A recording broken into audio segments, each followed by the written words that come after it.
ምስ ሬድዮ ረናይኹም ዘለኹም ዝኸበርኩም ሰማዕትና እዚ ሶሙናዊ ፍጻሜታት እዩ። ኣብ ናይ ሰንበት ፍጻሜታት ኣብ ትግራይ ዝካየድ ዘሎ ኩናት ናብ ካልኦት ዞባታት ሃገር ብምስፍሕፍሑ ኣብ ኢትዮጵያ ከቢድ ሰብኣዊ ቅልውላው ከጋጥም እዩ ክብል ዋና ጸሓፊ ውድብ ሕቡራት ሃገራት ገሊጹ። አንቶኒዮ ጉተረስ ብ26 ነሓሰ ንባይቶ ጸጥታ ብዝሃቦ መግለጺ መንግስቲ ኢትዮጵያ ምስ ሓይልታት ትግራይ ንዝካየድ ዘሎ ኩናት ጥራይ ዘይኮነ ኣብ ሓያሎ ከባቢታት ሃገር ነዝረአ ዘሎ ዓሌት ዝመንቀሊኡ ግጭታት ክቆጻጸሮ ብዘይምኽኣሉ በብኸባቢኡ ናይ ዝስማዕ ዘሎ ወረሞትን ካልእ ግፍዕታትን መዓልታውን ናኾነ ምምጽኡ ኣተሓሳሲቡ። ዝሓለፈ ሰሙን ናብ ምዕራባዊ ኢትዮጵያ ዕጡቓት ጉጅለታት ብዝኸፈትዎ ተኽሲ ብውሕዱ 150 ሰባት መሟቶም ኮሚሽን ሰብኣዊ መሰላት ኢትዮጵያ ኣፍሊጡ። ማሕበራዊ ቅርፂ ኢትዮጵያ ዓይንና እናረኣና ይበርስ ኣሎ ክብል ንባይቶ ጸጥታ መግለፂ ዝሃበ አንቶኒዮ ጉተረስ ኩናት ትግራይ ብዘተን ሰላማዊ መገድን ጥራይ ከም ዝፍታሕ ደጊሙ ዘኻኺሩ። ኣብቲ ብኣሜሪካ፣ ብሪጣንያ፣ ኤስቶንያ፣ ፈረንሳ፣ ኣየርላንድን ኖርዌይን ብፍሉይ ንጉዳይ ኢትዮጵያ ክዘቲ ዝተጸውዐ ኣኼባ ኣሜሪካን ሕብረት ኤውሮጳን መንግስቲ ኢትዮጵያ ንዝቐረበሉ እማመ ሰላም ብዘይምቕባሉን ረድኤት ናብ ግዳያት ንኸይባጻሕ ዕንቅፋት ፈጢሮን ብምባል ክነቕፉን ከለዉ ሓይልታት ትግራይ ናብ ክልላት ኣምሓራን ዓፈርን ምእታዎም ከኣ ሓላፍነት ክወስዱ ኣተሓሳሲቦም። ሩስያ፣ ቻይናን ህንድን በንጻሩ ጉዳይ ኢትዮጵያ ብፈደራላዊ መንግስቲ ኢትዮጵያን ውሽጣዊ ዓቕምን ክፍታሕ ዕድል ክወሃቦ ብስም ረድኤት ዝግበር ምትእትታው ከኣ ነቲ ኩነታት የብእስ እምበር ፍታሕ የምጽእን ብምባል ተቓውሞአን ገሊጸን። ኣብ መንጎ ፈደራላዊ መንግስቲ ኢትዮጵያን ሓይልታት ትግራይን ኩናት ካብ ዝውላዕ ባይቶ ጸጥታ በዚ ጉዳይ ክዘራረብ እዚ ንካልኣይ እዋን እዩ።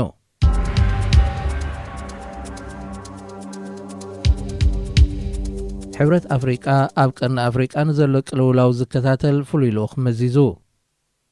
ካብ ቤት ጽሕፈት ሕብረት ዝወፅእ ሓበሬታ ከም ዘመልክቶ ፕሬዚደንት ናይጀርያ ነበር ኦሊሶጉን ኦባሳንጆ ፍሉይ ልኡኽ ኮይኑ ከገልግል ከም ዝተመዘ ገሊጹ። ሕብረት ኣፍሪቃ ኣብታ ዋና ቤት ጽሕፈቱ ገይሩ ዝተደኮነላ ኢትዮጵያ ብኩናት ሓድሕድ ኣብ እትሕመሰሉ እዋን እውን እንተኾነ ስቕታ ምምራጹ ብሓያሎ ወገናት ነቐፌታ ክዘንቦ ጸኒሑ እዩ። ሓደ ካብ ቀንዲ ዕላማታት ሕብረት ሰላምን መረጋግእን ኣባል ሃገራት ምውሓስ ዝብል ዝርከቦ እኳ እንተኾነ ምዕራባውያን ሃገራት ድሕሪ ዝወስደኦ ስጉምቲ ምድጋፍ እንተዘይኮይኑ ናቱ ተበግሶ ኣይወስድን እዩ ተባሂሉ እዩ ዝንቀፍ። ዞባዊ ግጭታት ኣብ ምፍታሕ ላዕለዋይ ኣማኻሪ ውድብ ሕቡራት ሃገራት ኮይኑ ዘገልግለ ፕሬዚደንት ነበር ኦባሳንጆ ምስ ኩሎም ዝምልከቶም ወገናት ብመዘረራብ ኣብ ቀርኒ ኣፍሪቃ ሰላምን መረጋግእን ንምስፋን ዝብል ሓድሽ ዕማሚ ተዋሂብዎ ዘሎ። ኦባሳንጆ ግጭት ዳርፉር ንምፍታሕ ሓደ ካብ መንጎኛታት ኮይኑ ኣገልጊሉ እዩ።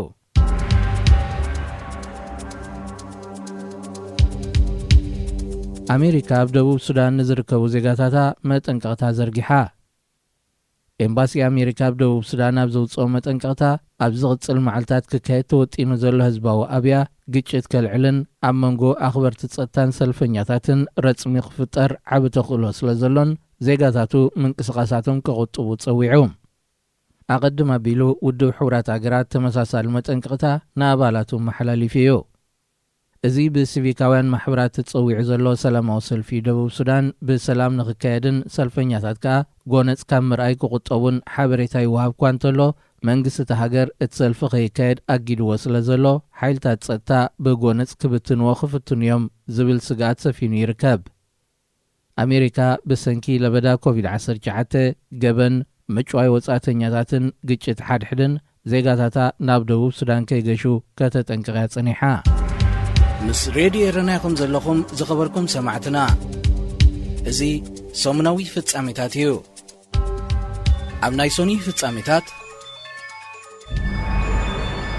ኮሚሽን ኣህጉራዊ ሃይማኖታዊ ናጽነት ኣሜሪካ ኣብ ኤርትራ ዘሎ ምግሃስ መሰል ምኽባር ሃይማኖት ዝኾነ ምምሕያሽ ከይረኣየ ይቕጽል ከም ዘሎ ገሊጹ።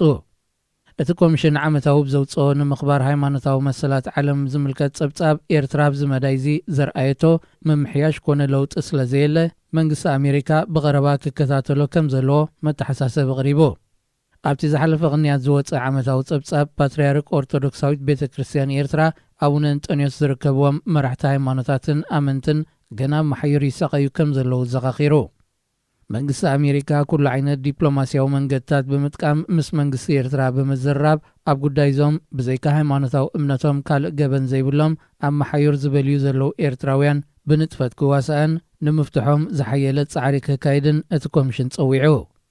መንግስቲ ኤርትራ ናጽነት ሃይማኖታትን እምነትን ከም ዘኽብር ዝገልጽ እኳ እንተኾነ ብመሰረት ኣብ 1995 ዘውፅኦ ኣዋጅ ቁጽሪ 73 ኣብ ልዕሊ ሃይማኖታውያን ትካላትን ንጥፈታትንን ሙሉእ ምቁጽጻር ክገብር ከም ዝኾነ ፍሊጥ እዩ። ኣብ 2021 ብካቶሊካዊት ቤተ ክርስቲያን ዝመሓደራ ዝነበራ ትካላት ጥዕናን ቤት ትምህርታትን መንግስቲ ከም ዝሃገረን ዘዘኻኸረ ኮሚሽን ሃገራዊ ሃይማኖታዊ ናጽነት ኣሜሪካ ብኣማይት ዝቝጸሩ ኣመንቲ ክርስትናን ምስልምናን ኤርትራውያን ገና ቤት ማእሰርታት ይማስኑ ኣለዉ ኢሉ። ኣሜሪካ ካብ 2004 ኣትሒዛ ንመንግስቲ ኤርትራ ብምርጋጽ ሃይማኖታዊ መሰላት ፍሉይ ቆላሕታ ሂባታ እያ ጸኒሓ። ካብቲ እዋን ጀሚሩ ዓመታዊ ብዝግበር ጸብጻብ መንግስቲ ኤርትራ ወላ ሓንቲ ምምሕያሽ ብዘይምርኣዩ ንኤርትራ ካብ ሃገራት ዓለም ምሰን ቀዳሞት ረገጽ ሃይማኖታዊ ናጽነትን እምነታትን ኮይና ከም እትቕጽል ጌርዋ ይርከብ።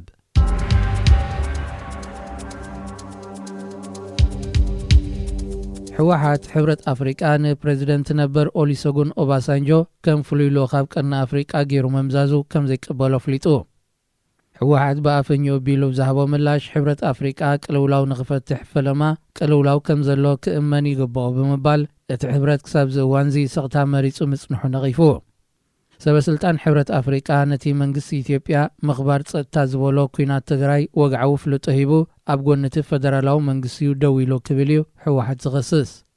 ኦባሳንጆ ኣብ ኢትዮጵያ ዝተኻየደ ፕሬዚደንታዊ ምርጫ ከም ተዓዛቢ ተሳቲፉ ምንባሩ ዝፍለጥ እዩ። እንተኾነ ኣብ ቀርኒ ኣፍሪቃ ኣብ ምርግጋእን ሰላም ኣብ መስፋንን ከም ፍሉይ ልኡኽ ሕብረት ኣፍሪቃ ኮይኑ ምምዛዙ ተቐባልነት የብሉን ጥራይ ዘይኮነ ለውጢ ክምጽእ ኢልካ ምሕሳብ እውን የዋህነት እዩ ክብል እዩ ሕወሓት ተቃውሞኡ ዝገልጽ ዘሎ። ባይቶ ጸጥታ ንጉዳይ ሰሜን ኢትዮጵያ ብዝምልከት ኣብ ዘካየዶ ፍሉይ ዋዕላ ኣባል ሃገራት ኣብ ስምምዕ ክበጽሓ ይከኣላን። እቲ ጉዳይ ውሽጣዊ ኩነታት ኢትዮጵያ ስለ ዝኾነ ምስ ጎረባብቲ ሃገራትን ሕብረት ኣፍሪቃን ብምትሕብባር ንኽፍታሕ ዕድል ክወሃብ ኣለዎ ክብላ ሩስያ፣ ቻይናን ህንድን ምግላጽን ኣቐዲሙ ተሓቢሩ እዩ።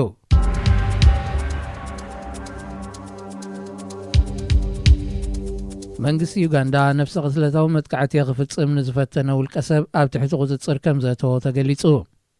ንዓቃብ ሰላም ሕብረት ኣፍሪቃ ኣብ ሶማል ዝመርሕ ዝነበረ ዩጋንዳዊ ሜጀር ጀነራል ፖል ሎከክ ስነ ስርዓት ቀብሩ ንምፍጻም ኣብ ልዕሊ ዝተኣከበ ህዝቢ ነፍሲ ቅትለታዊ መጥቃዕቲ ክካይድ ወጢኑ ነይሩ ዝተባህለት ውልቀ ሰብ ብሓይልታት ጸጥታ ኣብ ትሕቲ ቁጽጽር ኣትዮ ክብል እዩ መንግስቲ እታ ሃገር ኣፍሊጡ። እቲ ካቱምባ ዓብዱል ዝተባህለ ውልቀ ሰብ ኣብ ገዛ ዝተሰርሐ ቦምብ ምስ መዓጥቑን መፈንጀሪኡ ሞባይል ቴሌፎንን ከም ዝተረኽቦ ዝሓበሩ ኣባላት ጸጥታ ዩጋንዳ ኣባልቲ ምስ ኣሸባብ ናይ ሶማል ጽቡቕ ርክብ ከም ዘለዎ ብመንግስቲ ዩጋንዳ ዝኽሰስ ስምረት ዴሞክራሲያዊ ሓይሊ ምዃኑ ገሊጾም። ኣብቲ ብሓሙስ ዕለት 26 ነሓሰ ዝተኻየደ ሃድን ካቱምባ ዓብዱል ቤን ብዝብል ካልኣይ ስም ዝፍለጥ ብኡንብኡ ኣብ ትሕቲ ቁጽጽር ክውዕል እንከሎ ካልኣዩ ግና ገና ከም ዘይተታሕዘ እዩ ዝግለጽ። ቀንዲ ዒላማት ዝፈሸለ ነፍሲ ቅትለታዊ መጥቃዕቲ ኣብ ስነ ስርዓት ቀብሪ ሜጀር ጀነራል ፖል ሎከክ ንዝተኣከበ ህዝብን ላዕለዎት ሰበስልጣንን ዝዓለመ ምንባር እዩ ዝግለጽ ዘሎ። እቲ ጀነራል ንዓቃብ ሰላም መሪሑ ሶማል ኣንጻር ኣሸባብ ኣብ ዘካየደ ኩናት ንዝበዝሐ ክፋል ሶማል ካብቲ ጥሩፍ ጉጅለ ሓራ ብምውፅኡ ኣንበሳ ሞቃዲሾ ዝብል ቅጽል ስም ከም ዝሕዝ ገይርዎ እዩ። ምስ ሬድዮ ኤረና ኢኹም ዘለኹም ዝኸበርኩም ሰማዕትና እዚ ሰሙናዊ ፍጻሜታት እዩ። ኣብ ናይ ሶሉስ ፍጻሜታት ኣብ ኤርትራ ካብ 6 ክሳብ 9 ወርሕ ኣብ ቀይዲ ጸኒሖም ዝተባህሉ 118 የመናውያን ገፍቲ ዓሳ ናብ ዓዶም ከም ዝኣተው ሑቲ ብ29 ናሕሰ ኣብ ዘርግሑ መግለጺ ኣፍሊጡ። ኣገልግሎት ዜና ሳባ ንበዓል መዚ ሃብቲ ዓሳ የመን ሃሽም ኣልዳይናይ ብምጥቃስ ብዘርግሑ ሓበሬታ መሰረት እቶም 68 የመናውያን ናብ ሰንበት 29 ናሕሰ ኣብ ዘውግሕ ለይቲ ናብቲ ሑቲ ዝቆጻጸርዎ ክፋል ወደብ ሑደይዳ ኣትዮም። እቶም ዝተረፉ 50 ድማ ብገማግም ወደብ ኣልኩባ ኣቢሎም ናብታ ከተማ ከም ዝኣተው እቲ ሓበሬታ ጠቒሱ። እቶም የመናውያን ኣብ ኤርትራ ተኣሲሮምሉ ዝነበሩ ከባቢ ብንጹር ኣይተጠቕሰን። መንግስቲ ኤርትራ ምስተን ኣንጻር የመን ዝተሻረኸ ሃገራት ምዃን ኣብ ልዕሊ የመናውያን ገፍቲ ዓሳ ተጻብኦታት ይቕጽል ከም ዘሎ ኣካል ሑቲ ዝኾነ በዓል መዚ ሃብቲ ዓሳ የመን ኣብ መግለጺኡ ወቒሱ።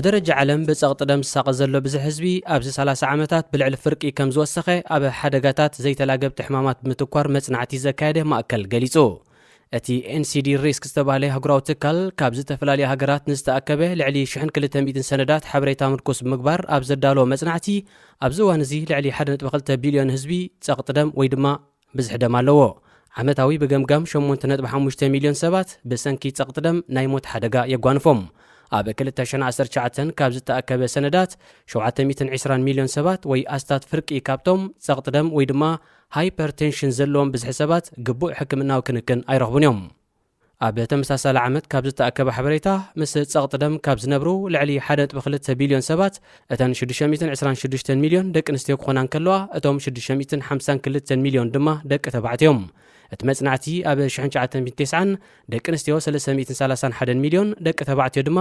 317 ሚሊዮን ምንባሮም ይዘመልክት ኣብዚ 30 ዓመታት ጸቕጥደም ብዕጽፊ ክዛይድ እንከሎ መዚ ጥዕናዊ ኩነታት ዝነብራ ዝዋሓዳ ደቂ ኣንስትዮ ዝመዝገባ ሃገራት ታይዋን፣ ደቡብ ኮርያ፣ ጃፓን፣ ስዊዘርላንድ፣ ስፓኛን ብሪጣንያን ኣብ ደቂ ተባዕትዮ ዝዋሓደ መዝገብ ዝተረኽበን ሃገራት ድማ ኤርትራ፣ ኢትዮጵያ፣ ባንግላዴሽን፣ ደሴታት ሰለሙንን ምዃነን እቲ መጽናዕቲ የረጋግጽ ኣብዘን ሃገራት ተመዝጊቡ ዘሎ ብዝሒ ኣብ ደቂ ኣንስትዮ 24 ሚታዊት ኣብ ደቂ ተባዕትዮ ድማ 25 ሚታዊት ካብተን ካልኦት ዝጎደለዩ በንጻር እዚ ምስ ብዝሕ ህዝበን ብምንጽጻር ልዕሊ ፍርቂ ካብ ብዝሕ ህዝቢ ደቂ ኣንስትዮ ፓራጓይን ቲቫሉን ጸቕጥደም ክህልወን እንከሎ ኣርጀንቲና፣ ፓራጓይን፣ ታጃኪስታንን ድማ ፍርቂ ካብ ብዝሕ ደቂ ተባዕትዮ ምዚ ጥዕናዊ ኩነታት ይነብሩ እቲ ኣብ ሳልስተ እዚ ኣብ ኣገልግሎት ዜና ፈረንሳ ተዘርጊሑ ዘሎ መጽናዕቲ ብተወሳኺ ብደረጃ ዓለም 41 ሚታዊት ደቂ ኣንስትዮ 51 ሚታዊት ድማ ደቂ ተባዕትዮ ጸቕጥደም ከም ዘለዎም ከይፈለጥዮም ዝነብሩ ብዝሕ ደም ዘለዎም ሰባት ከይፈለጡን መርመራን ስሩዕ ሕክምናዊ ክትትልን ከይገበሩን ኣብ ዝነብሩሉ እዋን ብወቕዒ ክጥቅዑ ዘለዎም ተኽእሎ ዝለዓለ እዩ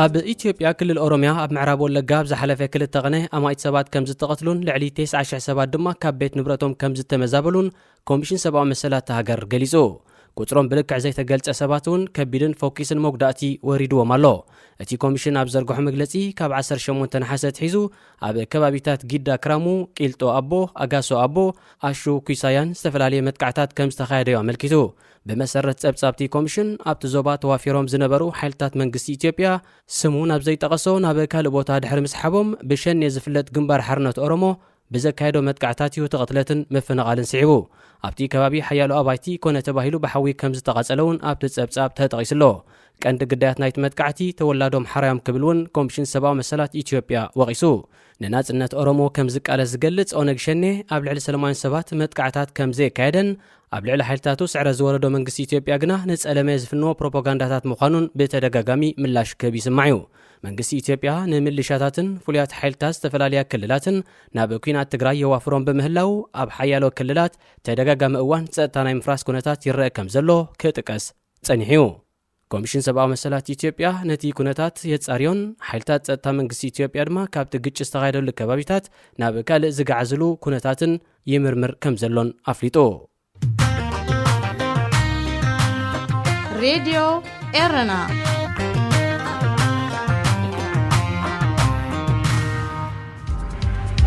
ምስ ሬድዮ ኤረና ይኹም ዘለኹም ዝኸበርኩም ሰማዕትና እዚ ሰሙናዊ ፍጻሜታት እዩ ኣብ ናይ ረቡዕ ፍጻሜታት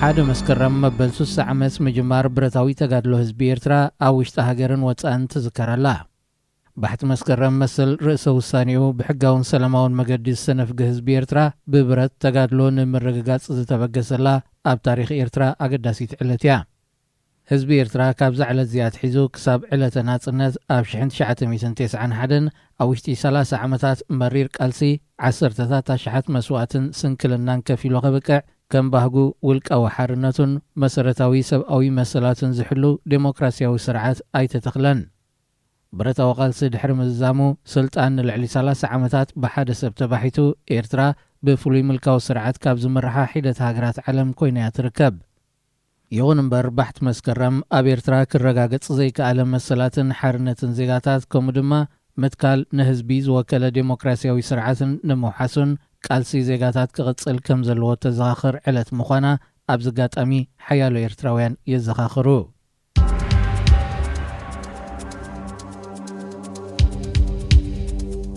መንግስቲ ሱዳን ብመገድታ ሃገር ንዝካየድ ዘይሕጋዊ ምስግጋር ደቂ ሰብ ንምግታእ ዝዓለመ ሓድሽ ውጥን ከም ዘውፅአ ኣፍሊጡ። እቲ ካብ መወዳእታ 2021 ክሳብ 2023 ዝጸንሕ ውጥን ብሃገራዊ ኮሚቴ መኸተ ኣንጻር ዘይሕጋዊ ምስግጋር ደቂ ሰብ ዝተነድፈ ኮይኑ ሕብረት ኤውሮጳን ካልኦት መሻርክቲ ሃገራትን እውን ኢዶም ዝሓወስሉ እዩ። ሱዳን ክብሪ ደቂ ሰብ ብዝሓለወ ገባብ ዘይሕጋዊ ምስግጋር ደቂ ሰብ ንምግታእ ቆሪፃ ተላዒላ ከም ዘላ ሚኒስተር ፍትሒ ሱዳን ነስረዲን ዓብደልባሪ እቲ ውጥን ብሶኒ 30 ነሓሰ ኣብ ከተማ ካርቱም ብወግዕብ ዝተኣወጀሉ ገሊጹ።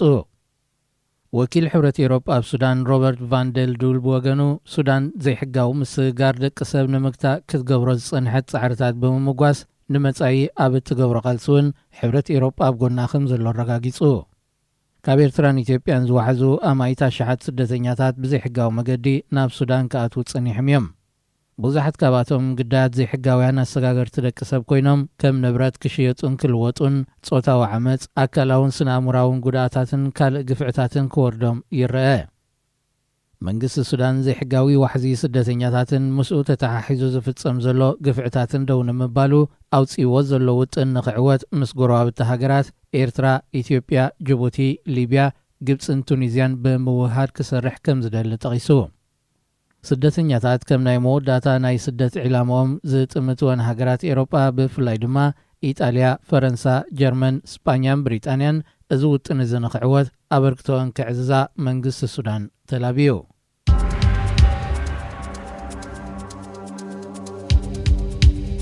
ብሰንኪ ኣብ ትግራይ ዝካየድ ዘሎ ኩናት ካብ ኣሜሪካን ሕብረት ኤውሮጳን ዲፕሎማስያዊ ጸቕጢ ዝበዝሖ ቀዳማይ ሚኒስትር ኢትዮጵያ ኣብይ ኣሕመድ ደገፍ ዝተፈላለዩ ሃገራት ኣፍሪቃ የቋምት ከም ዘሎ ተገሊጹ።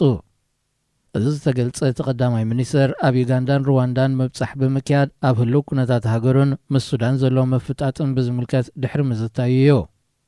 ኩናት ትግራይ ብዘተ ክፈትሕ ካብ ምዕራባዊ ዓለም ጸቕጢ ዝካየደሉ ዘሎ ቀዳማይ ሚኒስትር ኣብይ ዝሓለፈ ሰሙን እውን ኣብ ቱርኪ ወግዓዊ ናይ ስራሕ መብጻሕ ብምክያድ ወተሃደራውን ጸጥታውን ስምማዓት ከቲሙ እዮም። ምስ ደቡብ ሱዳናዊ መዘንኡ ሳልቫኪር ማያርዲት እውን ኣብ ተመሳሳሊ ዛዕባ ዘትዩ። ምስቲ ሽበራዊ ጉጅለ ዝበሎ ሕወሓት ከም ዘይዝቲ ዝገልጽ ዘሎ መንግስቲ ኢትዮጵያ ሕብረት ኣፍሪቃ ኣብ ዞባ ቅርና ኣፍሪቃ ወኪሉ ክኸውን ንዝመዘዞ ፕሬዚደንት ናይጀርያ ነበር ኦሊሶግን ኦባሳንጆ ብእወታ ክቕበሎ እንከሎ ሕወሓት ግና እቲ ሕብረት ጸግዒ መንግስቲ ዝሓዘ ክብል ተቃዊምዎ እዩ። ኣብ ኩናት ትግራይ ስቕታ መሪጽ ዘሎ ሕብረት ኣፍሪቃ ዛጊት መርገጺኡ ብንጹር ኣየፍለጠን። ይኹን እምበር ኣብ ኣዲስ ኣበባ ዝመደበሩ ሕብረት ኣፍሪቃ ይኹን መራሕቲ ዝተፈላለዩ ሃገራት ዝኣህጉር ኣሰር ኣሜሪካን ሃገራት ምዕራብን ንምቕታል ኩናት ትግራይ ብዘተ ክፍታሕ ኣብ ዝብል መደምደምታ ክበጽሑ ምዃኖም ዲፕሎማስያውያን ምንጭታት የረድኡ። ምስ ሬድዮ ኤረና ኢኹም ዘለኹም ዝኸበርኩም ሰማዕትና እዚ ሰሙናዊ ፍጻሜታት እዩ። ኣብ ናይ ሓሙስ ፍጻሜታት ሓይልታት ትግራይ ኣብ ዝኣተውዎ ዓድታት ንረድኤት ዝተኸዘነ ኣካል ይዘምትለዉ ክብል ወኪል ትካል ግብረሰናይ ኣሜሪካ ኣብቲ ሃገር ወቒሱ። እቶም ሓይልታት መካይን ትካላት ግብረሰናይ እውን ከም ዘመቱ ሓላፊ ዩኤስኤድ ኣብ ኢትዮጵያ ኒስያን ጆንስ ብምጥቃስ ማዕከናት ዜና ሓቢረን። ብፍላይ ኣብ ክልል ኣምሓራ ተኸዚኑ ዝነበረ ረድኤት ብሓይልታት ትግራይ ተወሲዱ ክብል እቲ ወኪል ብተወሳኺ ጠቒሱ። ሕወሓት ብዛዕባ እዚ ብወኪል ትካል ረድኤት ኣሜሪካን ዝተዋህበ መግለጺ ዛጊት ምላሽ ኣይሃበሉን። ኣብ ትግራይ ዝፈለመ ኩናት ኣብዚ እዋን እዚ ኣብ ብዙሕ ክፋላት ክልላት ኣምሓራን ዓፈርን ልሒሙ ዘለውሉ እዋን ኣብ ኢትዮጵያ ካብ መነባብሩ ናይ ዝተመዛበለን ረድኤት ዝጽበን ህዝቢ ሚልዮናት በፂሑ ይርከብ። ኣብ ርእሲ እዚ ኣብዚ ኩናት ዝካየደሉ ዘሎ ከባቢታት ኣብ ትካላት ትምህርትን ሕክምናን ዝኣመሰለ ወሃቢ መሰረታዊ ኣገልግሎታት ከቢድ ዕንወት ኣውሪዱ ምህላው ይግለጽ።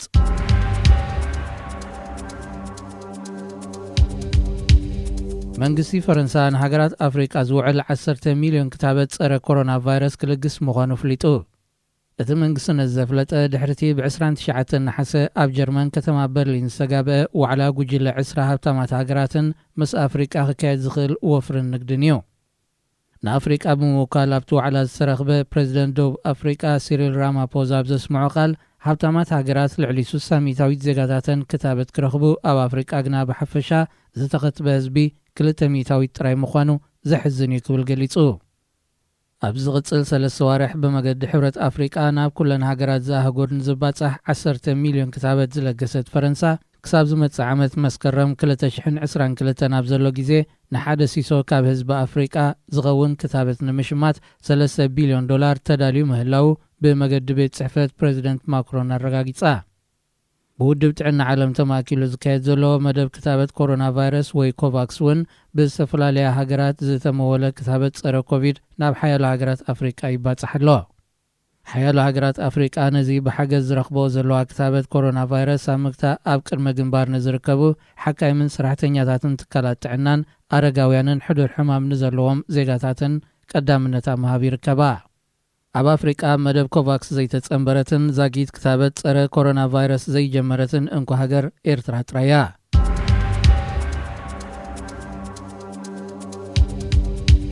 ሱዳንን ቀጠርን ዛሕቲሉ ዝጸንሐ ወተሃደራዊ ዝምድና ንምሕዳስ ኣብ ዝብል ዛዕባ ዘተ ከም ዘካየዳ ወተሃደራውያን ምንጭታት ሓቢሮም። እዘን ክልተ ሃገራት ንዘተያ ብጠቕላላ ሓለቓ ስታፍ ሰራዊት ጀነራል መሐመድ ዑትማን አልሑሴን ዝምራሕ ላዕለዋይ ወተሃደራዊ ልኡኽ ሱዳን ብ31 ነሓሰ ኣብ ቀጠር ድሕሪ ዘካየዶ ምብጻሕ እዩ። እቲ ጀነራል ምስ ቀጠራዊ መዘኑ ጀነራል ጋነም ቢንሻይን ኣልጋነም ዝርከቦም ላዕለዎት ሰበስልጣን ሃገር ርክባት ኣካይዱ። ምስ ስርዓት አልበሽር ጥቡቕ ዝምድና ዝነበራ ቀጠር ምስ ቱርኪ ብምሽራኽ ኣብ ቀይሕ ባሕሪ ዝርከብ ወደብ ስዋኪን ናይ ሱዳን ወተሃደራዊ ማዓስከር ንምህናጽ ውጥን ነይርዋ እዩ። ድሕሪ ውጥቀት ስርዓት አልበሽር ስልጣን ሒዙ ዝርከብ መሰጋገሪ መንግስቲ ዝምድንኡ ናብ ስዑድ ዓረብን ሕቡራት ኢማራትን ከም ዛዘወ ዝግለጽ እኳ እንተኾነ ቀጠር እውን ኣብ ወፍሪ ንግድን ወተሃደራውን ዘተኮረ ዝምድና ንምሕዳስ ዲፕሎማስያዊ ርክባታ ከተሕይል ጽኒሓ እያ። ኣብ ወንበር ሎላዊ ቤት ምኽሪ ሱዳን ጀነራል ዓብዱልፈታሕ አልቡርሃን ኣብ ወርሒ ሚያዝያ ናይ ዝዓመት ኣብ ቀጠር ኣብ ዘካየዶ ምብጻሕ ክልቲአን ሃገራት ዛሕቲሉ ዝጸንሐ ኩሉ መድያዊ ዝምድንአን ዳግም ክሕደስ ኣብ ስምምዕ ከም ዝበጽሓ ኣይርስዕን። ምስ ሬድዮ ኤረና ይኹም ዘለኹም ዝኸበርኩም ሰማዕትና እዚ ሰሙናዊ ፍጻሜታት እዩ። ኣብ ናይ ዓቢ ፍጻሜታት ኣሜሪካ ኩናት ትግራይ ብዘተ ዝፍታሐሉ ምቁራጽ ተኽሲ ድማ ዝትግበረሉን ሰብኣዊ ሓገዛት ብዘይመሰናኽል ዝበጽሓሉን ተኽእሎታት ብዝምልከት ምስ ሕቡራት ሃገራትን ሕብረት ኤውሮጳን ዘትያ ኣቐዲሙ ኣብ ኢትዮጵያን ጎረባብቲ ሃገራትን ዑደት ዘካየደ ፍሉይ ልኡኽ ኣሜሪካ ኣብ ቀርኒ ኣፍሪቃ ጄፍሪ ፌልትማን ብሓደ መስከረም ምስ ዋና ጸሓፊ ሕቡራት ሃገራት አንቶኒዮ ጉተረሽ ኣብዚ ዛዕባ እዚ ተመያይጡ። ኣብቲ ዕለት እቲ ብተመሳሳሊ ዳይሬክተር ትካል ሓገዝ ኣሜሪካ ዩኤስኤድ ሳማንታ ፓወር ምስ ፍሉይ ልኡኽ ሕብረት ኤውሮጳ ኣብ ቀርኒ ኣፍሪቃን ሚኒስተር ጉዳያት ወጻኢ ፊንላንድን ፔካ ሃቪስቶ ተመሳሳሊ ዝርብ ምክያዳ ቤት ጽሕፈት ኣፍሊጡ። ኣብ ኢትዮጵያ ምቁራጽ ተኽሲ ክካየድን ኩሎም ተጻረርቲ ወገናት ናብ ፖለቲካዊ ዘተ ክቕርቡን ጸቕጢት ትገብር ዘላ ኣሜሪካ ኤርትራ ካብ ትግራይ ሰራዊታ ክትስሕብ ደጋጊማ እያ ትጽውዕ። ኣሜሪካ ምስ ዝጻውዒት እዚ ብዝተሓሓዝ ሰበስልጣን መንግስቲ ኤርትራ ናብ ኣሜሪካ ዘእቱ ቪዛ ከይወሃቦም ከም ዝኣገደት ዝዝከር እዩ። ኣብ ርእሲ እዚ ኣብ ልዕሊ ጠቕላሊ ሓለቓ ስታፍ ሰራዊት ኤርትራ ጀነራል ፊሊጶስ ወልደ ዮሃንስ ናይ ቁጠባ እገዳ ኣንቢራላ። ኣብ ትግራይ ጀምላዊ ቅትለት ጾታዊ ዓመፅን ካልእ ገበናት ኣንጻር ሰብኣውነትን ከም ዝፈጸመ ዝኽሰስ ሰራዊት ኤርትራ ተመሊሱ ብብዝሒ ናብ ትግራይ ይኣትሎ ዝብል ሻቕሎት ከም ዘለዋ ኣሜሪካ ገሊጻ እያ።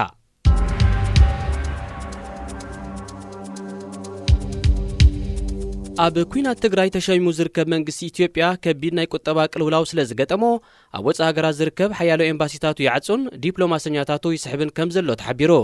እቲ መንግስቲ ዛጊት ኣብ ኣልጀርያ ዝርከብ ኤምባሲኡ ከም ዝዓጸዎ ክፍለጥ እንከሎ ኣብ ኣሜሪካ ዋሽንግተን ዲሲ ዝመደበሮም 18 ኣባላት ኤምባሲ ኢትዮጵያ ከም ዝሰሓበ እውን ተመልኪቱ። ብዘይካዚ ኣብ ጀኔቫ ዝመደበሮም 5 ኣባላት ቋሚ ልኡኽ መንግስቲ ኢትዮጵያ ኣብ ሕቡራት ሃገራት እውን ናብ ዓዶም ክሰሓቡ ጻውዒት ቀሪቡሎም ኣሎ። እቲ ልኡኽ 3 ኣባላት ጥራይ ሒዙ ከም ዝተረፈ እውን ተጠቒሱ።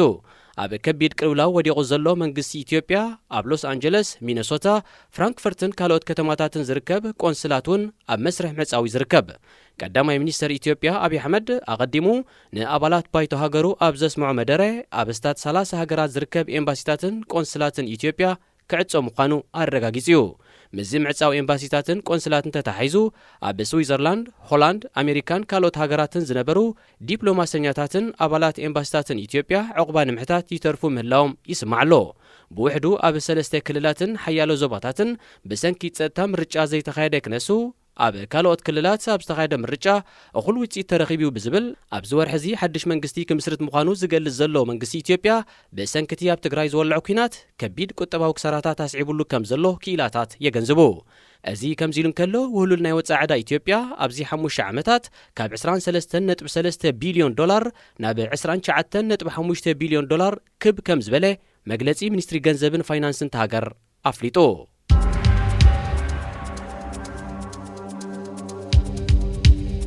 ኣህጉራዊ ማሕበር ፖሊስ ገበነኛታት ወይ ኢንተርፖል ሓላፍት ጸጥታ ነበር ሳላሕ ጎሽ ዝርከቦም ካብ ሱዳን ዝሃደሙ ሰበስልጣን ስርዓት በሽር ተሃዲኖም ናብ ሕጊ ቀርቡ ትእዛዝ ኣመሓላሊፉ ኣብ ሱዳን ዝርከብ ጨንፈር ኢንተርፖል ብዘርጎ ሓበሬታ መሰረት ብዝተፈላለየ ገበናት ምግሃስ መሰላት ደቂ ሰብ ዝኽሰስ ሓላፊት ጸጥታን ሃገራዊ ድሕነትን ስርዓት በሽር ዝነበረ ሳላሕ ጎሽ ኣብዚ እዋን እዚ ኣብ ግብፂ እዩ ዝነብር ዘሎ ክልተ ኣሕዋቱ ነቲ ንሱዳን 30 ዓመታት ዝመርሐ ፕረዚደንት ነበር ዑመር ሓሰን አልበሽር እውን ካብቶም ክህደኑ ትእዛዝ ተመሓላሊፍሎም ዘሎ እዩ እዞም ብብልሽውናን ምጥፋን ተኸሲሶም ዝርከቡ ኣሕዋቱን አልበሽር ኣብ ቱርክን ሕቡራት ኢማራት ዓረብን ከም ዝነብሩ ተመልኪቱ ግብፂ ቱርክን ሕቡራት ኢማራት ዓረብን ነዞም ሰበስልጣን ሱዳን ነበር ሃዲነን ከረክባ ካብ ኢንተርፖል ምሕፅንታ ቀሪቡለን ኣሎ ስርዓት በሽር ኣብ 11 ሚያዝያ 2019 ብህዝባዊ ናዕቢ ካብ ስልጣን ድሕሪ ምእላዩ ዝተፈላለዩ ክስታት ተመስሪትሉ ኣብ ማእሰርቲ ይርከብ ብዘይካዚ ኣብ ዞባ ዳርፉር ፈጺሞ ብዝባል ገበናት አንጻር ሰብኣውነት ኣብ ኣህጉራዊ ቤት ፍርዲ ተኸሲሱ ስለ ዝርከብ እቲ ፕረዚደንት ነበር ናብቲ ኣብ ኔዘርላንድ ከተማ ዘሄግ ዝርከብ